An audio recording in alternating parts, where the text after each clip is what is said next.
Das questões da saúde, vamos agora abordar a diversidade linguística. Luís Borda d'Água, e não é o dono da revista, é investigador agrónomo, mas vem falar de linguística. Luís licenciou-se em Engenharia Eletrotécnica pelo Instituto Superior Técnico, fez depois um mestrado em Física e um doutoramento em Ecologia, mas interessa-se também por questões relacionadas com a língua. Luís estima que um grande número das quase 7.000 línguas que existem no mundo pode ser extinto neste século. E a acontecer, isso terá um enorme impacto cultural, social, económico e político. No entanto, de acordo com o Luís, apesar da sua importância, ainda existem muito poucas teorias preditivas para a dinâmica e riqueza da linguagem. Minhas senhoras e meus senhores, vamos então ouvir Luís Borda d'Água. Uma salva de palmas.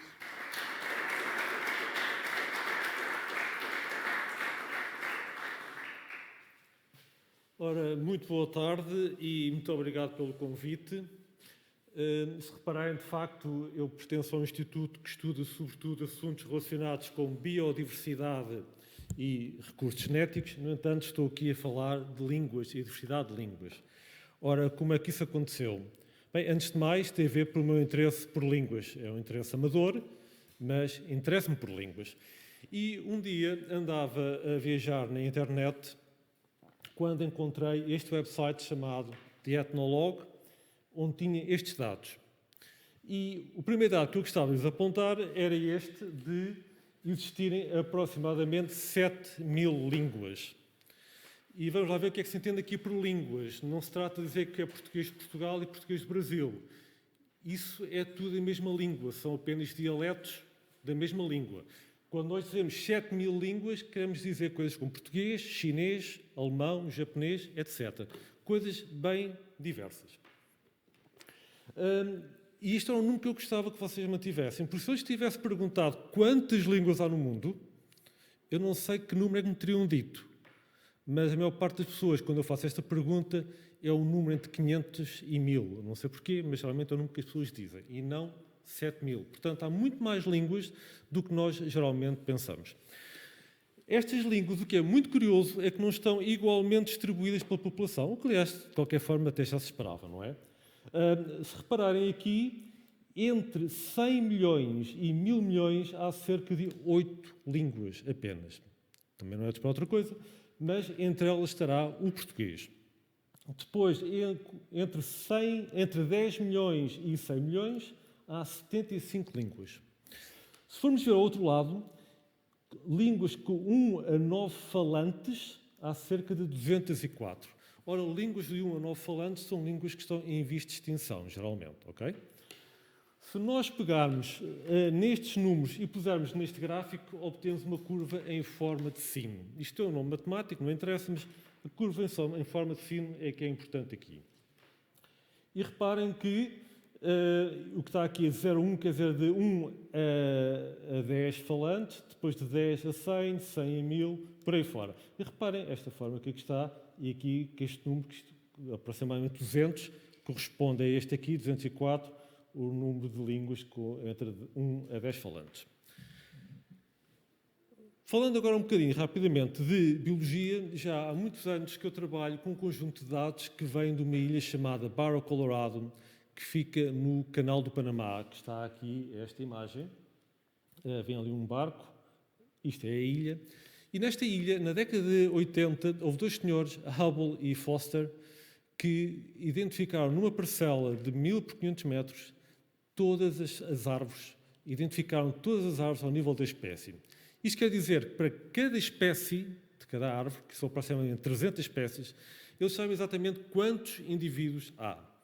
E quando nós fazemos este gráfico, que é muito semelhante a este, aqui temos população, número de falantes, e aqui temos o número de línguas, o que nós temos aqui é o número de indivíduos e aqui o número de espécies. O que é interessante nestes dois exemplos é que ambas as curvas têm esta forma em cima. Ok?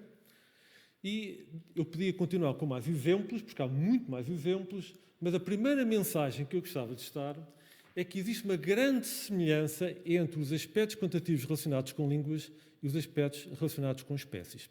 Portanto, a biodiversidade e a diversidade de línguas têm muitos aspectos em comuns. Curiosamente, uma das primeiras pessoas a identificar isso foi o Darwin, o célebre Darwin. Com base nisto surgiu uma ideia, que é, por que não trazer as técnicas que nós usamos para estudar a biodiversidade, diversidade de espécies, para estudar a diversidade de línguas. Foi isso que nós fizemos. Desse trabalho resultou este artigo que aqui está, que irá ser publicado em breve. E qual é que é o enquadramento deste artigo? Isto não era suposto ter aparecido já, mas está bem. É que a população humana está a crescer. Nós, neste momento, somos entre 7 a 8 mil milhões. Estas três curvas aqui são projeções, com base em vários cenários. Nós, neste momento, estamos aqui, aproximadamente, em 2020.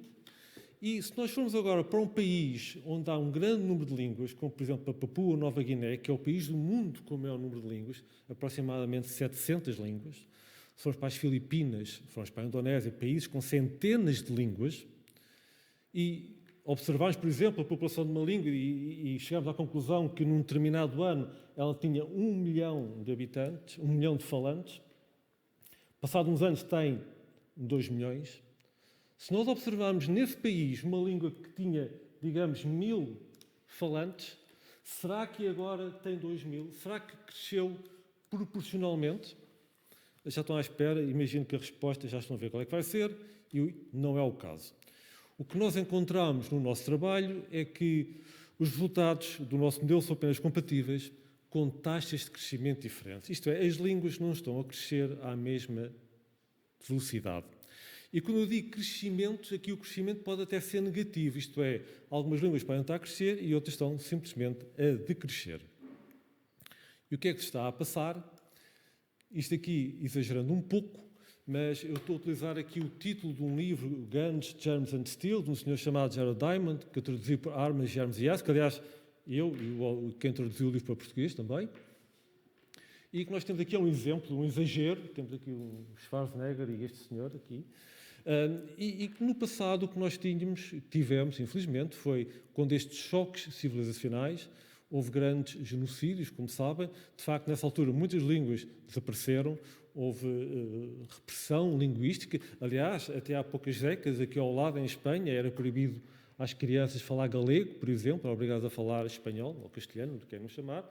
Mas neste momento acho que o que se está a passar é uma coisa um pouco mais subtil. Imaginem, há um casal, por exemplo, que vem de uma situação desta aqui, de pobreza, e que migra para outro lado qualquer, onde vê pessoas a viver com uma certa opulência. E naturalmente não é apenas em habitação, mas também outros bens materiais, não é? Alguém que vem de uma situação como esta e que vê pessoas a conduzir um carro destes, naturalmente quando eles querem este caso aqui, se eles associam estas realidades, onde uma língua e esta a outra, por exemplo, aqui ao inglês, esse casal vai necessariamente, ou quase por certo, adotar o inglês. E não só eles, como também os filhos. Sobretudo os filhos. O problema está aqui agora nos filhos, não é? Qual é que, se eles querem que os filhos tenham um bom futuro, que língua é que eles vão ensinar aos filhos? É a língua própria que eles associam à pobreza? Ou será que é uma língua que eles associam à riqueza? A língua que os filhos têm que aprender se querem ir para a universidade, por exemplo? O que acontece, o que está a acontecer é que há esta transição voluntária, mais ou menos consciente, de uma língua para outra. E com isto vem a segunda mensagem. É tal como a biodiversidade, a diversidade de línguas está ameaçada. A partir de agora, o que eu vou dizer, não vou dizer se é bom, se é mau. Vou apenas apresentar como factos. Se é bom ou mau, agora cada um decide e fica ao vosso critério. Como foi dito na apresentação, o número de uma percentagem muito elevada das 7.000 línguas que neste momento existem, provavelmente extinguir-se-á até ao final deste século. Se repararem aqui, em 1920, e estas cores aqui correspondem a línguas à percentagem de línguas de extinção, mas reparem que é tudo mais ou menos verde, apenas aqui os Estados Unidos e a Austrália, infelizmente estas cores aqui não são muito claras, não muito óbvio, mas apenas nestes dois países é que havia cerca de 20 a 33% de línguas que estavam em vias de extinção. Se repararmos agora, a situação no presente é bem diferente. Nos Estados Unidos, na Austrália, a percentagem de línguas que está em vias de extinção é entre 80% a 90%. Se nós formos para o Brasil, um número muito elevado, entre 50% a 67% de línguas também estará em vias de extinção. Na Ásia, de uma forma geral, a África também há problemas. E se nós pensarmos em Portugal, no caso específico de Portugal, o que é que será que vai acontecer ao mirandês? Às vezes esquecemos que existe outra língua em Portugal, que é o mirandês, para além da língua gestual. Mas o mirandês, será que vai sobreviver até ao final do século? Não sei. Se isso é bom ou mau, também não sei. Isso é o vosso critério. Mas, e aqui convém não sermos ingênuos, porque língua e economia são coisas muito relacionadas. Por exemplo, se forem ao website do Instituto Britânico, eles dizem que os milhares de estudantes que vão para o Reino Unido estudar inglês contribuem com cerca de 2 mil milhões de libras por ano para a economia do Reino Unido. E isto é apenas os alunos que vão estudar inglês. Agora pensem no que é a indústria associada à produção de livros, exportar os livros, o prestígio que isso traz ao país, as pessoas que depois querem estudar o que quer que seja em Inglaterra, pode ser os mais variados assuntos. Mas o que é certo é que isto tudo leva a que existe um conjunto de línguas que o Jared Diamond chamou os Language Steamrollers, que eu traduzo por as línguas que estavam tudo à frente. Há um conjunto pequeno de línguas que está a atrair outros falantes. E o que é que se passa com Portugal, com a lusofonia? No Brasil há 179 línguas, a maior parte delas são estas aqui. Este aqui, o número de falantes, à volta de 10, aqui seria línguas com 1000 falantes, quer dizer que a maior parte das línguas tem menos de 1000 falantes. Naturalmente que isto são línguas faladas por índios, na Amazónia, por exemplo. Talvez esteja aqui o alemão, que também é falado em algumas partes do Brasil, que será sobreviver ou não no futuro, não sei. E o português aqui com um grande número de falantes, cerca de 200 milhões. Se formos para Moçambique, há 41 línguas. O que é que será que vai acontecer a estas 41 línguas no futuro? Não sei. Será que vão ser substituídas pelo português? Ou até talvez pelo inglês? Se calhar eu aposto até mais no inglês do que no português. Angola, 39 línguas. O que é que vai acontecer a estas línguas? Também não sei.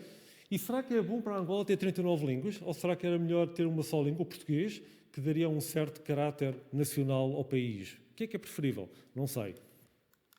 Mas a minha terceira mensagem é o fenómeno linguístico, em que é que consiste uma língua, a diversidade das línguas e os fenómenos sociológicos subjacentes, é um assunto muito pouco conhecido e muito pouco discutido. É uma coisa que não se fala e, às vezes, quando eu vejo certos programas na televisão, na RTP em particular, parece até que eles estão a fazer o contrário do que é que seja, de tentar preservar a diversidade ou não, mas, como vos disse, isto agora cada um achará se é bom ou mau. E com isto, deixo aqui os meus agradecimentos em várias línguas e muito obrigado.